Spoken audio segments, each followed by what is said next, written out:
I thought I had everything figured out in my life. A beautiful wife, a great job, and a future filled with promise. But it only took one accusation, one lie to shatter it all. My wife Amanda and I were celebrating 5 years of marriage when her sister Stephanie dropped a bombshell during a family dinner. She claimed I had gotten her pregnant. Before I could even process what was happening, Amanda slapped me across the face. Her family turned against me, and my world collapsed. The worst part, not a single person asked for my side of the story. If you are watching this right now, let me know where you are watching from. Hit that like button and subscribe, because this journey will show you how quickly your perfect life can unravel when the people who should trust you the most choose to believe a lie instead. Life with Amanda had been nothing short of amazing for the 5 years we had been married. We met during our senior year of college, dated for 2 years, and tied the knot in a small ceremony surrounded by our closest friends and family. I worked as a software developer at a growing tech company, making enough for us to live comfortably and save for our future. Amanda was a marketing executive passionate about her work and equally dedicated to our relationship. Just 6 months before everything fell apart, we had purchased our first home together in a quiet suburb. 3 bedrooms, a spacious backyard, and a kitchen that Amanda had fallen in love with the moment she saw it. We had been talking about starting a family, planning to try for a baby within the next year. Our relationship was solid, built on trust, open communication, and genuine love for each other. "This is our forever home," Amanda had said the day we moved, in tears of joy in her eyes as we stood in our empty living room. "I cannot wait to fill it with memories and maybe a couple of kids." From the outside, everything seemed perfect. But there was one complication in our otherwise idyllic life. Stephanie, Amanda's younger sister by 3 years. From the moment I met Stephanie, there was an unmistakable tension. She was always cordial enough in front of Amanda, but when we were alone, her demeanor would change completely. Cold stares, passive-aggressive comments, and occasional direct hostility when Amanda was out of earshot. "You know she could do better, right?" Stephanie had once told me at a family gathering, while Amanda was helping her mother in the kitchen. "My sister has always settled for less than she deserves."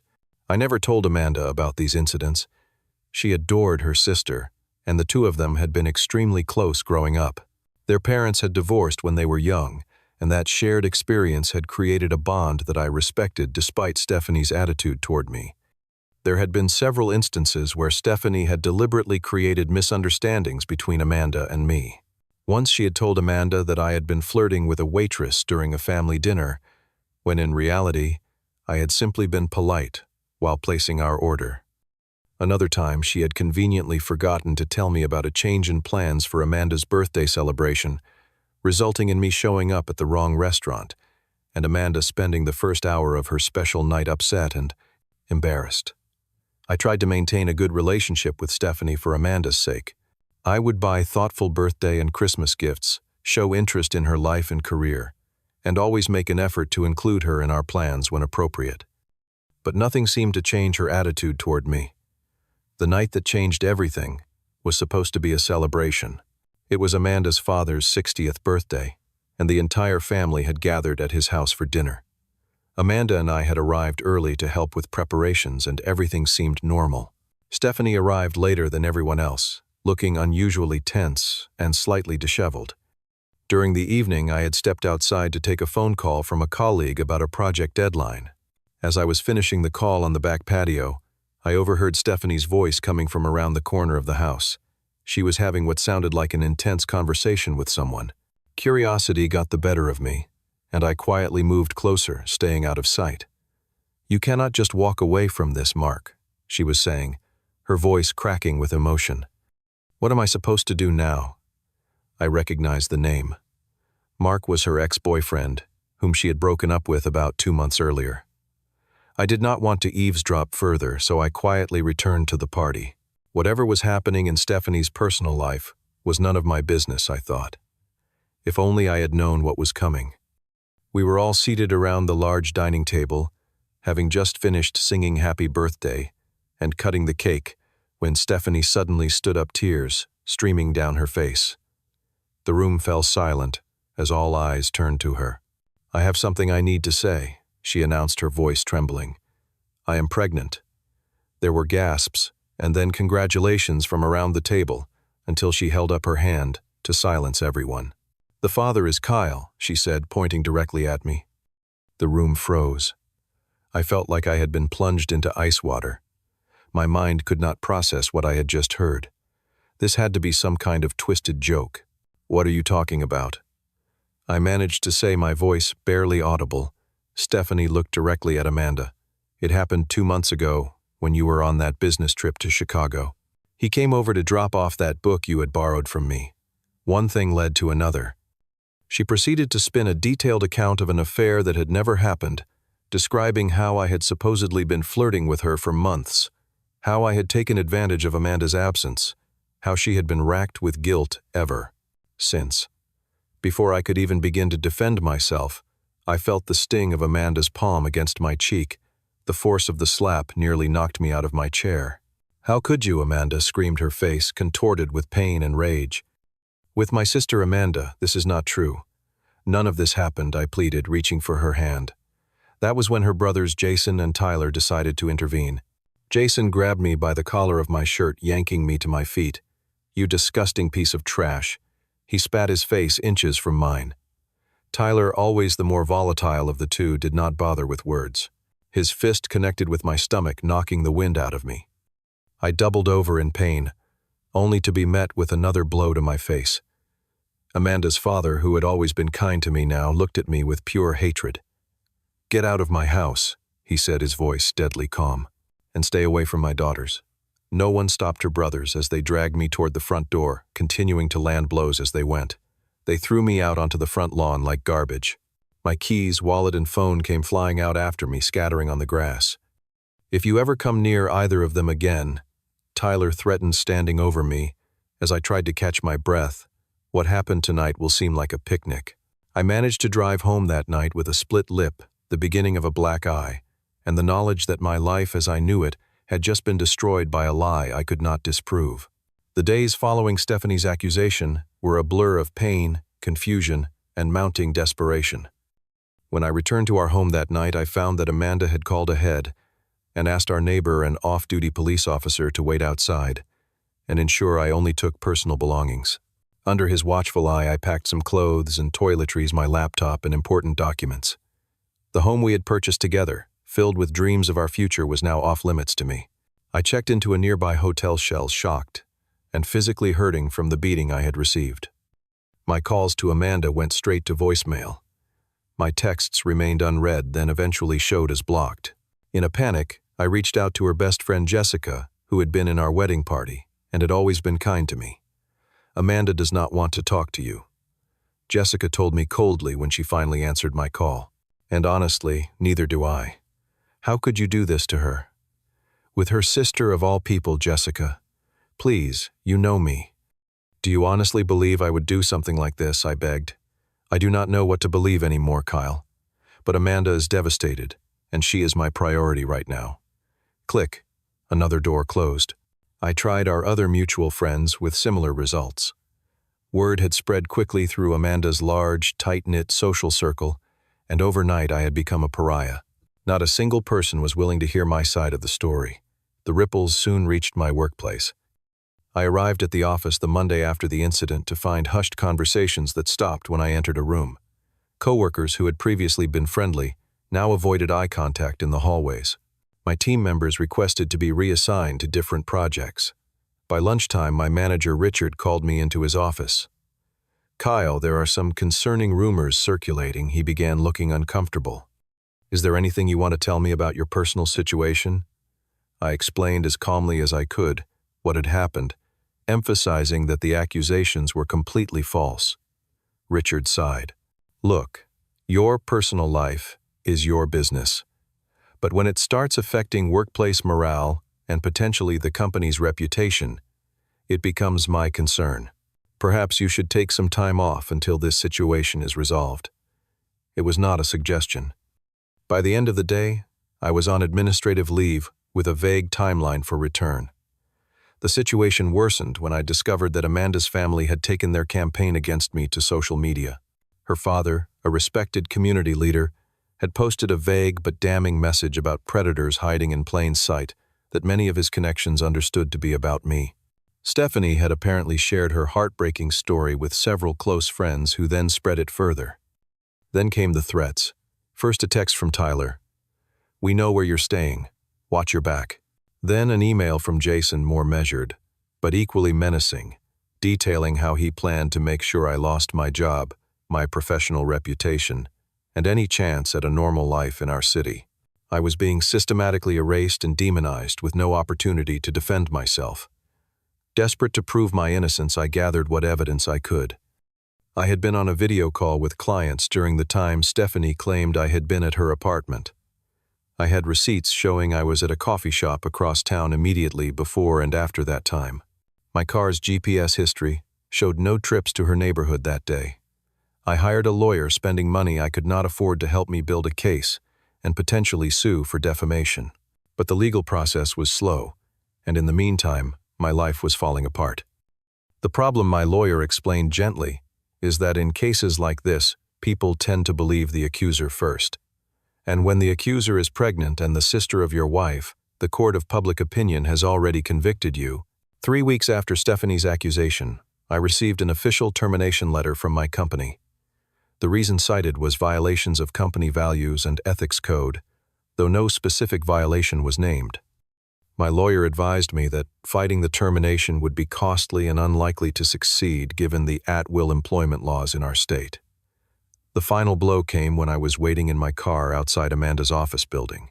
After weeks of being ignored, I had become desperate just to speak with her face to face. I needed her to look me in the eye while I told her the truth.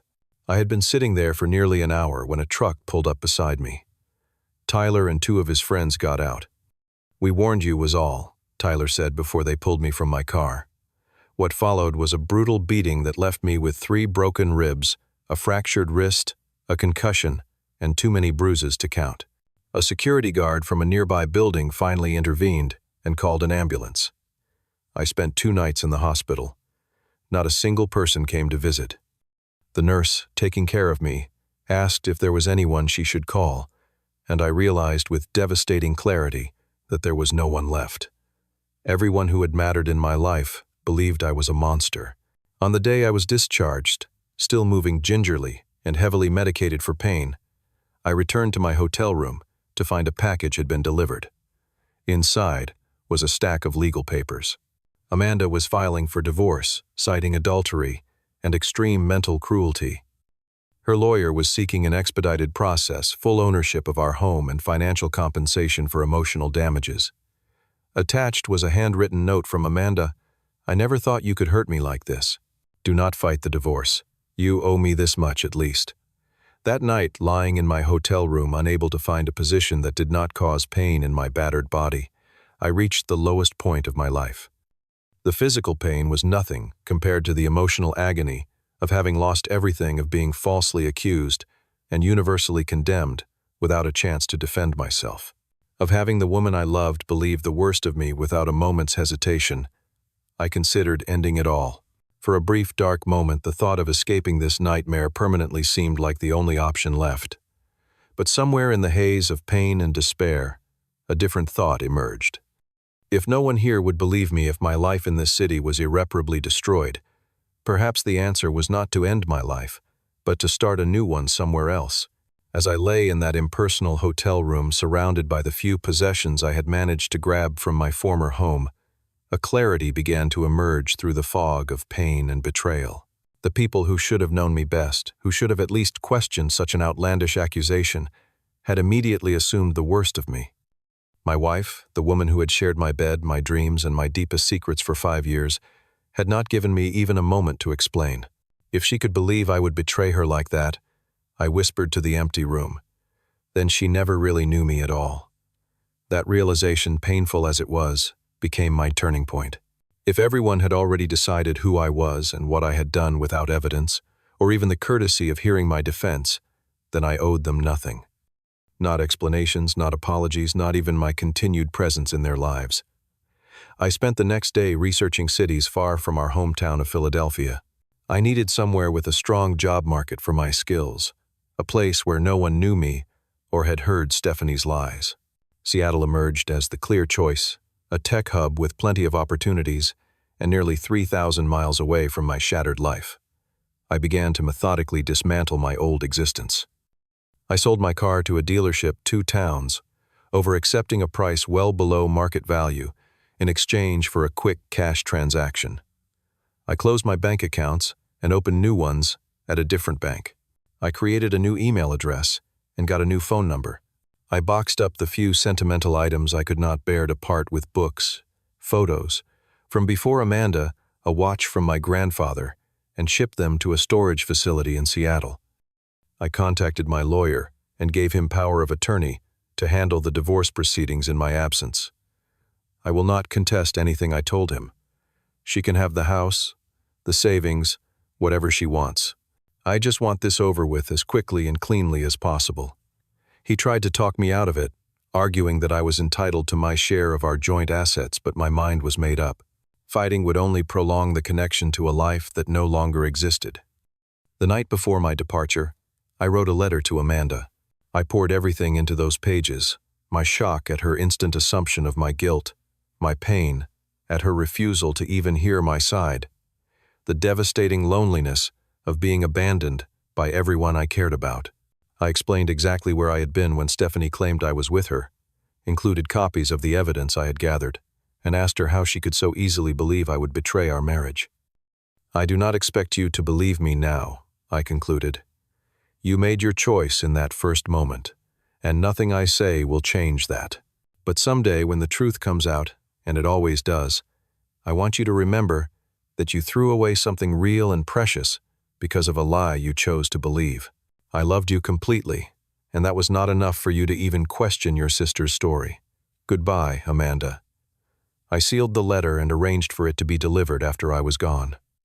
The next morning I boarded a one-way flight to Seattle, carrying a single suitcase and the determination to build a life that could not be destroyed by someone else's lies. Seattle welcomed me with its famous rain, which felt appropriate for my mood. I had secured a small furnished apartment online and arranged for a rental car to be waiting at the airport. The apartment was nothing special, a one-bedroom unit in a nondescript building, but it was clean and, most importantly, entirely disconnected from my past. Finding work took longer than I had anticipated. While my skills were in demand, most companies wanted references and a clear explanation for why I had left my previous position. I eventually found a job at a small startup that was desperate enough for talent to ask fewer questions. The pay was significantly less than what I had been making, but it was enough to live on while I rebuilt. The first year was the hardest. I went through the motions of living, establishing routines, meeting coworkers, exploring my new city, but I felt like a ghost disconnected from the world around me. I would wake up from dreams where Amanda believed me, where we were still together in our home, only to face the cold reality of my solitary existence. But gradually, almost imperceptibly, things began to change. I threw myself into my work, finding solace in the logical problems of coding that could be solved with enough thought and effort, unlike the messy, unsolvable problems of my personal life. My contributions to the company's main product caught the attention of the CEO, and I received my first promotion after 9 months. I made acquaintances at work, then actual friends. Dave, another transplant from the East Coast, invited me to join his recreational basketball league. Sarah, a fellow developer with a wicked sense of humor, somehow managed to make me laugh for the first time in what felt like forever. They asked about my past, of course, but accepted my vague explanations about a bad divorce and did not push for details. I started therapy, finally confronting the trauma of what had happened.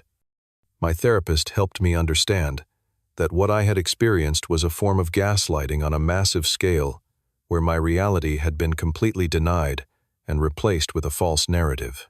She helped me process my anger, my grief, and eventually to rebuild my sense of self-worth. By the end of the second year, I had been promoted to lead developer, more than doubling my initial salary.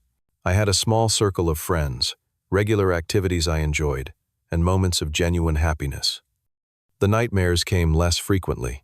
In the third year, I took a huge step and purchased a small house in a quiet neighborhood north of the city.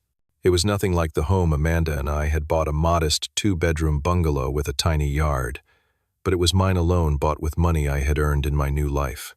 The day I signed the papers, I felt a sense of permanence, of having finally established a foundation that could not be easily uprooted. I had dates occasionally, but nothing serious.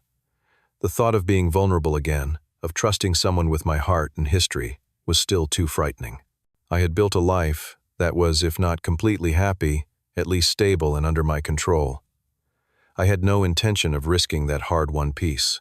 Then, 3 years and 2 months after I had fled Philadelphia, everything changed again with a knock on my door. It was a Sunday afternoon in October. Seattle had been enjoying an unusually sunny autumn, and I had spent the morning working in my small backyard, clearing out the last of the summer growth and preparing the garden for winter. I had just come inside and was washing up when I heard the knock. I was not expecting anyone. Dave and I had plans to watch the football game later, but that was hours away. I dried my hands and walked to the door, assuming it was a package delivery, or perhaps a neighbor. When I opened the door, time seemed to stop. Standing on my porch, looking thinner and older than I remembered, was Amanda. For a moment, I thought I was hallucinating. How could she be here? How had she found me? I had been so careful to erase my tracks. I had legally changed my last name, used a P.O. box for mail, kept my social media presence minimal and under my new name. "Kyle," she said, her voice breaking on my name. Her eyes were red-rimmed and puffy, her face pale with dark circles under her eyes. She looked like she had not slept in days. "I finally found you." I stood frozen, my hand still on the door, ready to slam it shut. 1,000 emotions crashed through me, all at once. Shock, anger, confusion, and buried beneath it all, a treacherous flicker of the love I had once felt so strongly. "What are you doing here?" I managed to ask, my voice sounding distant and strange to my own ears. "Please," she whispered, tears spilling down her cheeks. "I know I have no right to ask anything of you, but please, just give me 10 minutes. That is all I am asking for. 10 minutes to say what I came to say." My instinct was to refuse to protect the life I had built from the chaos she represented. But curiosity, and some stubborn masochistic part of me that still wanted answers, won out. 10 minutes, I agreed coldly, stepping back to let her in. I led her to my living room, but remained standing, unwilling to invite her to sit, to suggest any level of comfort or welcome. She stood awkwardly in the center of the room, looking around at the life I had built without her. "You have a nice home," she said quietly. "I did not invite you here for small talk," I replied. "Your 10 minutes started the moment you walked in."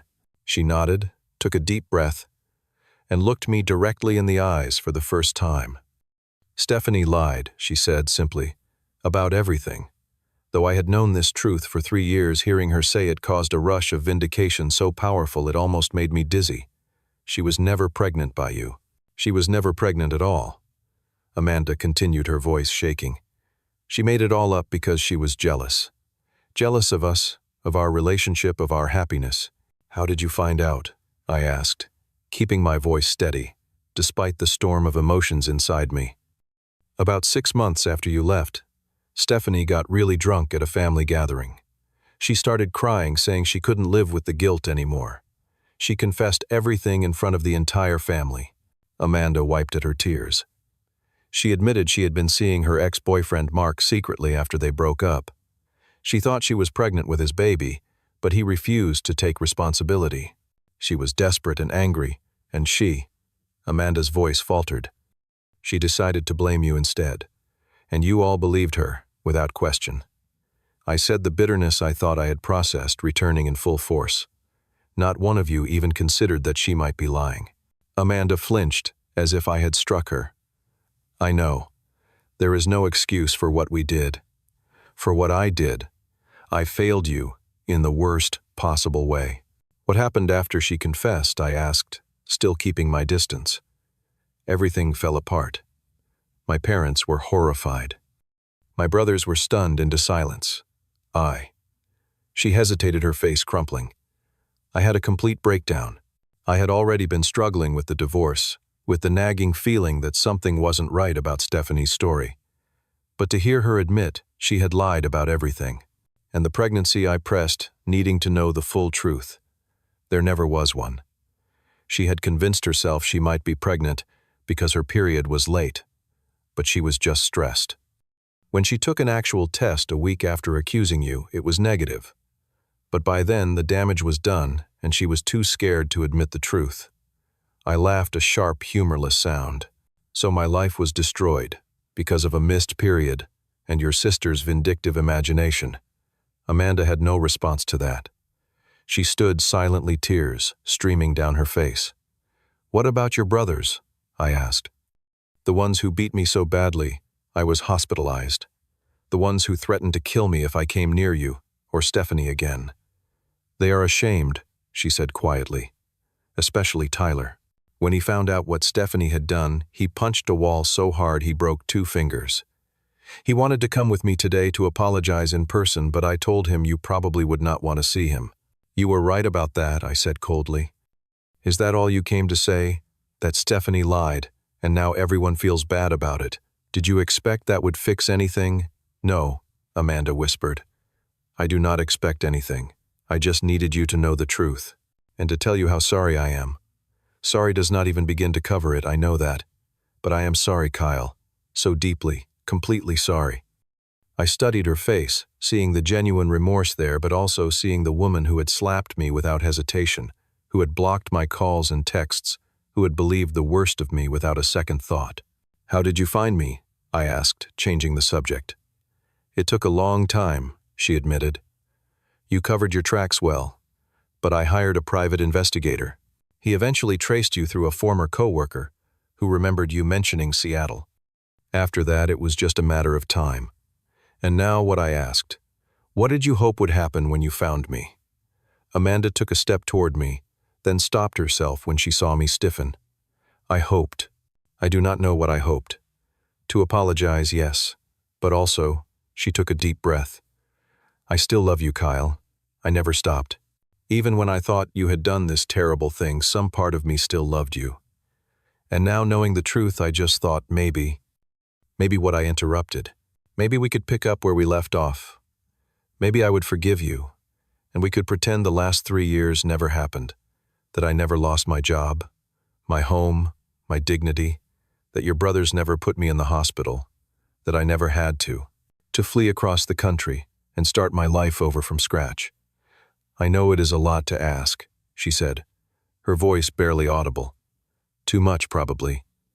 But I had to try. I had to see you to tell you face to face how sorry I am, and that I still love you." I walked to the window, needing space, needing to breathe. Outside, my small yard looked peaceful in the autumn sunlight. The life I had built here was not perfect, but it was mine, untainted by betrayal and lies. "When you believed Stephanie's lie," I said finally, still looking out the window, "you shattered something fundamental between us. Trust is not just about fidelity. It is about believing in someone's character and who they are at their core. You looked at me, a man you had lived with for 5 years, and instantly believed I was capable of sleeping with your sister behind your back, that I was capable of that level of betrayal and deception." I turned to face her. "That is not love, Amanda. That is not even basic respect." "I know," she whispered, "and I will regret it for the rest of my life. I have spent 3 years rebuilding myself," I continued. 3 years learning to trust my own truth when the whole world was telling me I was a liar and a villain. 3 years finding peace with the fact that the woman I loved more than anything could throw me away so easily. Amanda was openly sobbing, now making no attempt to wipe away the tears. "I forgive you," I said, finally surprising, even myself with the words. "Not for your sake, but for mine. Carrying this anger has been exhausting, and I am ready to set it down. But forgiveness is not the same as reconciliation. I do not want you back in my life, Amanda. What we had is gone, and it cannot be rebuilt." I understand, she managed through her tears. Is there any chance, maybe someday?" "No," I said firmly but not unkindly. "This chapter of my life is closed. I wish you well, truly I do. I hope you find happiness, but it will not be with me." She nodded visibly, trying to pull herself together. "Thank you for seeing me, for hearing me out. You did not have to do that." "Your 10 minutes are up," I said, moving toward the door. She took one last look around my living room, as if memorizing it, then walked slowly to the door. On the threshold, she paused. "You were the best thing that ever happened to me," she said softly, and I threw it away. I will always regret that. I did not respond. There was nothing left to say. I watched as she walked down my front path to a rental car parked at the curb. She did not look back as she drove away. I closed the door and stood in the silence of my home. I had imagined this moment so many times over the years, what I would say if I ever got the chance to confront Amanda, to make her understand what she had done to me. In those fantasies, I had felt triumph, vindication, even a cruel satisfaction at her remorse. But what I felt now was something different. Not happiness exactly, but a sense of completion, of a wound finally beginning to truly heal, rather than just being numbed. I realized that in rebuilding my life, I had discovered something valuable: my own resilience. I had faced the worst betrayal imaginable from the person I trusted most, and I had survived. Not only survived, but found a way to create a life with meaning and moments of joy. The peace I had found was hard-won and precious. It came from within me, not from external validation or someone else's love. And I was not willing to risk it for a relationship that had proven so devastatingly fragile. That night I sat on my back porch as the sun set, thinking about trust and forgiveness, about the stories we tell ourselves about the people we love, and how quickly those stories can change. I thought about how a single lie had altered the course of multiple lives, creating ripples of pain that would never completely disappear. But I also thought about second chances, not the kind Amanda was asking for, but the second chance I had given myself. The chance to define my own worth, to build a life on my own terms, to find peace even after unimaginable betrayal. Life does not always give us clear resolutions or perfect justice. Sometimes the person who hurt you shows up 3 years later on your doorstep, asking for forgiveness. And sometimes the greatest act of self-respect is to grant that forgiveness while still showing them the door. If there is anything I have learned from this experience, it is that your sense of self must come from within. No one else can give it to you, and no one else should be able to take it away. The moment you make your self-worth dependent on someone else's belief in you is the moment you become vulnerable to the kind of devastation I experienced. As the stars began to appear in the darkening sky, I felt a sense of gratitude for the painful journey that had led me here. Not because I would choose to live through it again, but because it had revealed a strength in me I might never have discovered otherwise. Have you ever experienced betrayal from someone you trusted completely? How did you find the strength to move forward? I would love to hear your stories in the comments below. And if this story resonated with you, please like and subscribe to hear more journeys of resilience and self-discovery. Remember, sometimes the most important relationship you will ever have is the one with yourself. Thank you for listening, and I hope you find the strength to overcome whatever challenges you are facing in your own life.